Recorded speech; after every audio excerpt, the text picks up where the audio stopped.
السلام علیکم ورحمۃ اللہ وبرکاتہ۔ عزیزان ملت اسلامیہ، آپ تمام امتی کو فصل کی طرف سے سلام عرض ہے۔ گھر میں بڑی پردہ نشین عزت دار ماں اور بہنوں کو فصل کی طرف سے سلام عرض ہے۔ بہرحال بہرکیف اللہ سے امید ہے آپ لوگ خیریت سے ہوں گے، اللہ کی حفاظت میں ہوں گے۔ ان ملونوں کی ملامت سے، ان فرقہ پرستوں کی فرقہ پرستی سے، ان درندوں کی درندگی سے، ان مابلنچروں کی مابلنچنگ سے، ان بلاتکاریوں کی بلاتکاری سے، ان دہشت گردوں کی دہشت گردی سے محفوظ ہوں گے۔ اللہ آپ لوگوں کو اپنے حفظ امان میں رکھے، اللہ اپنی حفاظت میں رکھے، اللہ ہر آبا سے ہر شر سے محفوظ رکھے۔ بہرحال بہرکیف میرے عزیز دوستو، میرے بھائیو، جمعہ الکریم، جمعہ بہت بہت مبارک ہو آپ لوگوں کو۔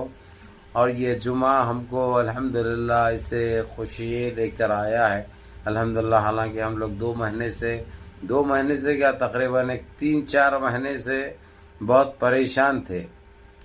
یہ صرف وقف امینڈمنٹ بل کو یہ پاس کرانے تک نہیں ہے مسئلہ، اس سے پہلے جو یہ لوگ وقف امینڈمنٹ بل کو لے کر جو نخرے کر رہے تھے، جو چالیں چل رہے تھے، جو دغا بازی چل رہی تھی، جو ان کی سوچ تھی، وہ سارا کچھ آج سامنے آ گیا۔ اس کا سارا چٹا سپریم کورٹ نے نکال پھینک دیا اور صاف الفاظوں میں کہہ دیا ہے سپریم کورٹ کہ تم یہ گندگی مت پھیلاؤ۔ اگرچہ تم یہ مسلمانوں کے خلاف کریں گے تو پھر تمہارے جتنے جو ہے سو دوسرے چیزیں آتے، چرچے آتے، گرودوارے آتے، مندریں آتے، اس میں مسلمانوں کو بھی میزبانی دینا پڑے گا۔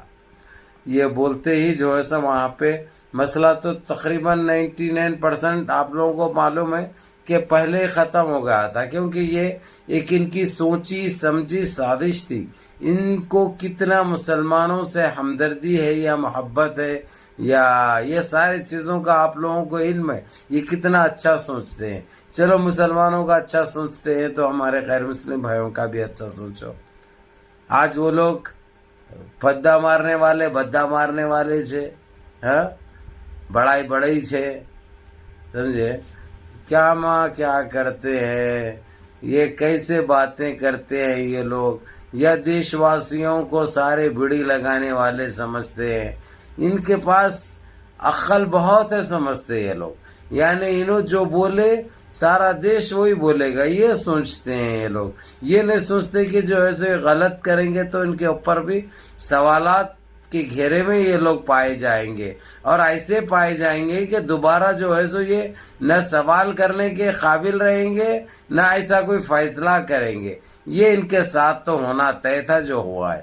بہرحال ہم شکر گزار ہے اللہ اور اللہ کے حبیب کے بعد اس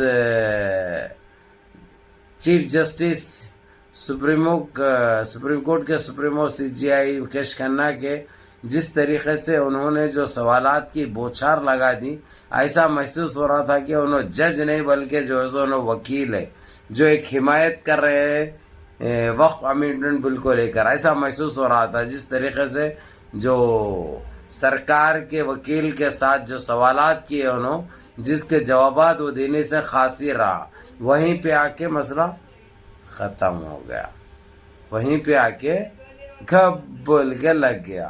اب ان کو جو ہے اتنی تکلیف میں مبتلا ہے یہ لوگ، نہ الفاظوں میں بیان کر سکتے نہ کچھ کر سکتے، اور انہوں اب سوچیں گے ایسے کون سے بھی بل لانے سے پہلے اب کوئی دیش کا مسلمان خاموش نہیں بیٹھے گا، جہاں تک مسلمانوں کی بول کے نہیں، چاہے دلتوں کا ہو چاہے سکھوں کا ہو، یہ سارے ایک ہو کر ان کا مقابلہ کریں گے۔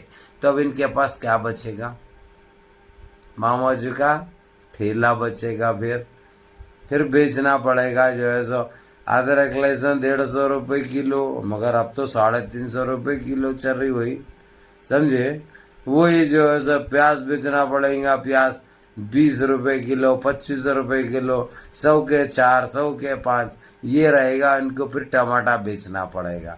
یعنی ان چیزوں سے ایک چیز سامنے آ گئی ہے، ایک لوگوں میں ایک اعتبار سا پیدا ہو گیا ہے، ایک ہمت سے جاگ گئی ہے کہ انہوں جب غلط کریں گے تو افسوس کرنے کی ضرورت نہیں ہے۔ ہم کو سپریم کورٹ بھی ہے اور ہم کو جمہوری اختیار ہے، حق ہے ہمارا، جو ہم احتجاج بھی کر سکتے پرامن طریقے سے۔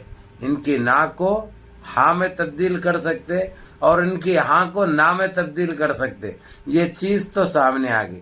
لیکن اب پیون نائیڈو کا کیا ہوگا بھائی، اور وہ چیٹر کمار کا کیا ہوگا؟ یہ لوگ تو ہاتھا جوڑ جوڑ کر جو ہے سو پاوا پڑ پڑ کر جو ہے سو راہل گاندھی کے پاس جا رہے تھے، کبھی سونیا گاندھی کے پاس جا رہے تھے، کبھی شرد پوار کے پاس جا رہے تھے، تاکہ جو ہے سو ان کو پھر ایک مرتبہ انڈیا الائنس میں چانس دے دے، پھر موقع دے دے، پھر ہم جو چال چلنا ہے وہ چلیں گے۔ تب ان کے نام پہ جو ہے سو ان کے نام کا بیدا مارو، ابو فضل تک کتا بھی نہ پالے ان کے نام کا بھائی، یہ ایک حقیقت ہے، یہ ایک سچائی ہے۔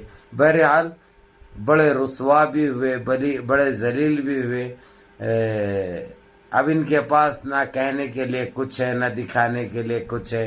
اب وہ حالات کے مد نظر چیف جسٹس نے جس کو جو کہنا ہے کہنے میں کہہ دیے، سمجھے گوانے میں، سمجھے، تاکہ ان کی عزت بھی روڈ پہ نہ جائے، اور جو اپنے لوگوں کو جو سکون ملا ہے، سکون کی وجہ تو ہم جان سکتے ہیں، اتنے تو اختیارات ہم کو ہے، اتنا تو دماغ ہم کو ہے کہ انہوں سوچے کیا تھے، ہوا کیا۔ یہ ہماری بہت بڑی جیت ہے، بہت بڑی جیت ہے، اور اللہ کا شکر ادا کرنا ہے۔ اور جتنے ہمارے بھائی بہنیں جو ابھی بھی جو پروٹیسٹ جس طریقے سے پرامن احتجاج جو کر رہے ہیں، ماشاءاللہ وہ قابل فخر ہے، قابل دید ہے، قابل کارنامہ ہے، کیونکہ ہم لوگ بدنام تھے یہ بات کو لے کر کہ ہم جب ابلتا ہے نا دودھ، ابلتے ہی گرتا ہے، گرتے ٹھنڈا پڑ جاتا ہے، یعنی اس طریقے سے ہم کو دیکھا جا رہا تھا کہ ہمارا 4 دن کا چلانا رہتا، اس کے بعد خاموش بیٹھ جانا ہے، جو چیز گئی سو گئی، واپس تو نہیں آتی، یہ دہراتے رہتے تھے۔ اب دیکھو کیسا آئی ہے، یعنی میرے عزیز دوستو، میرے بھائیو، کچھ ایک آدھ نقاط باقی ہے اس میں، جو کہ کل تک یا پرسوں تک وہ بھی کلیئر ہو جائے گا۔ اب بیچ میں تو سنڈے آتا ہے تو چھوڑ کے منڈے تک بھی جا سکتا ہے، کیونکہ ایک دو چیز کے اوپر بڑی بحث چل رہی، جو کہ کپل سبل ان سوالات کا جواب بھی دے رہے ہیں اور جوابات کا سوال بھی کر رہے ہیں، ان جوابات کے سوالات بھی کر رہے ہیں، جو کہ بالکل گھیر چکے ہیں سپریم کورٹ کو، جو کہ ایک بہت بڑی بات ہے۔ حالانکہ پھر وہ کپل سبل کون ہے آپ لوگوں کو پتہ ہے، وہ تو ایک غیر مسلم ہے، اس کے باوجود ایمانداری، بہادری اور دلیری دیکھ کر فخر محسوس ہو رہا کہ کانگریس پارٹی نے ابھی جو ماضی میں جو غلطیاں کی تھی وہ کبھی نہیں دہرائے گی انشاءاللہ۔ بہرحال منظم رہیے، متحد رہیے، اپنی صفوں میں اتحاد برقرار رکھیے، نمازوں کی پابندی کریے، ماں باپ کی خدمت کریے، بڑوں کے احکام پہ عمل کریے، اور اپنے اس بھائی کو بھی دعاؤں میں یاد رکھے۔ السلام علیکم ورحمۃ اللہ وبرکاتہ۔